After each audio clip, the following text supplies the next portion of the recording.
पहले ही वो क्रांतिकारी विचार के 1925 को जब वो संघ की स्थापना किए, मोहिता का बड़ा एक स्थान है वहाँ पे।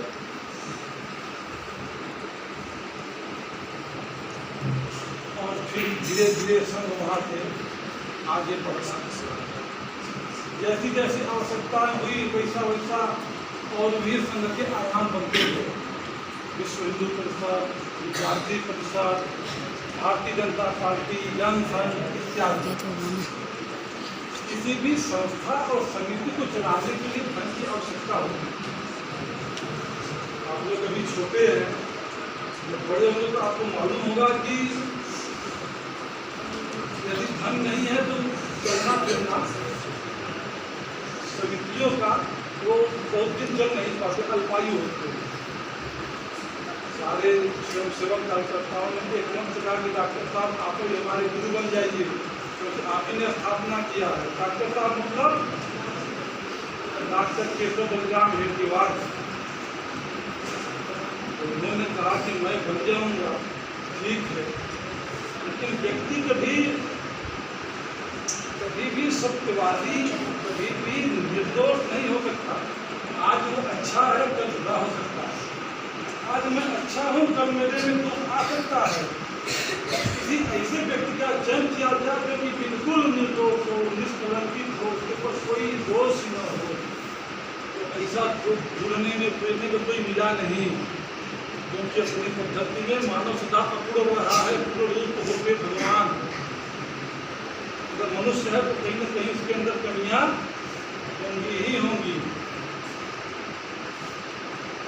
हर एक देश का, हर एक कंट्री का अपना अपना एक ध्वज होता है। उन्होंने अपना गुरु इस परम पवित्र भगवत ध्वज को बनाया। इसका शुरुआत जन्म कोई जानता ही नहीं। क्या मैं आपसे पूछूं कि आप लोग बता सकते हैं किसका जन्म कब हुआ था?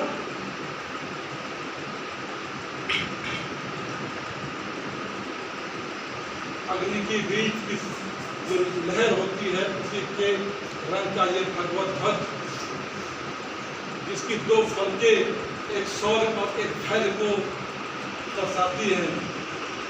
और जीवन में मनुष्य सफल वही होता है जिसके जीवन में शौर्य और धैर्य होता है। शौर्य और धैर्य नहीं है तो उसका जीवन बहुत बढ़िया जीवन नहीं माना जाता।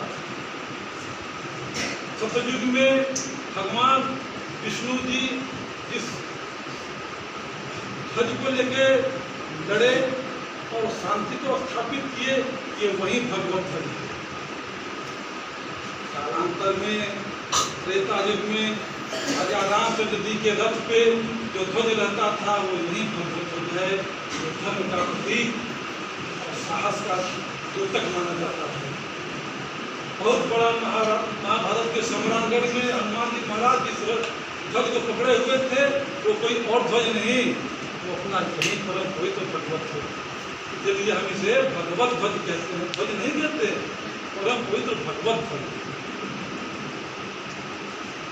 और अपने इसके पूर्व में जब हमारे वीर महापुरुषों ने खड़ा होकर अपने धर्म को बचाने के लिए कार्य किया, महाराणा प्रताप, शिवाजी, वीर बंदा बैरागी, हजारों हजार के लोग खड़े हैं, तो उनके साथ भी हाथ में तलवार और भाला और दूसरे हाथ में यही ध्वज। और आप लोग को एक बात बताऊं, आप लोग को विश्वास होगा कि नहीं होगा, जहाँ पर नकारात्मक शक्तियाँ होती हैं वहाँ यदि ये ध्वज लगने लगे तो वहाँ की स्थिति सकारात्मक हो जाती है। लेकिन डंके के चोट पे कह रहा हूँ तो एक परीक्षण करिएगा आप लोग। उसमें इतनी साहस है, इतनी शक्ति है। जिस समय ये ध्वज फहरता है उस समय एकदम लबालब आत्मबल कर देता है, खिलौने लेने लगता है। शिवाजी महाराज 12 वर्ष की उम्र में बड़ौदा का किला जीते इसी ध्वज के बल पर।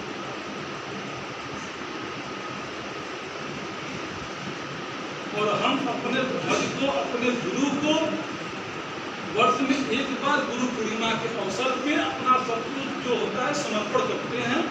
उसी क्रम में हम अपना गुरु किसे माने? ध्वज को माने। तो ध्वज को माने तो एक दिन हम जो समर्पण करते हैं जो हमारे पास होता है वो समर्पण। और आपको ये बात बताएं कि आपके जीवन का सबसे सर्वश्रेष्ठ समर्पण कहीं है तो वो यही है।